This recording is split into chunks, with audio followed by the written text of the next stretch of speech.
नागपुरातील अजनी पोलीस ठाणे हद्दीत घडलेल्या घरफोडीच्या गुन्ह्याचा गुन्हे शाखा युनिट क्रमांक 4 ने यशस्वी उलगडा केला आहे.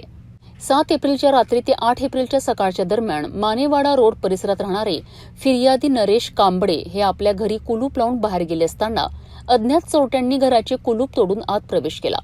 चोरट्यांनी बेडरूममधील अलमारी फोडून रोख रक्कम 59,500 रुपये आणि सोन्याचे दागिने असा एकूण 2,71,500 रुपयांचा मुद्देमाल चोरून नेला होता. या प्रकरणी अजनी पोलीस ठाण्यात गुन्हा दाखल करण्यात आला होता. तपासादरम्यान गुन्हे शाखा युनिट 4च्या पथकाने तांत्रिक माहिती आणि गुप्त सूत्रांच्या मदतीने आरोपी पियुष उर्फ भांजा राजू शाहू याला ताब्यात घेतले.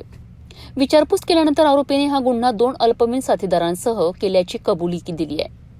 पोलिसांनी आरोपींकडून रोख 5,000 रुपये आणि सोन्याचे दागिने असा एकूण 1,65,400 रुपयांचा मुद्देमाल जप्त केला आहे. तसेच आरोपीने हुडकेश्वर परिसरात आणखी एक घरफोडी केल्याची कबुली दिली असून एकूण 2 गुन्हे उघडकीस आले आहेत.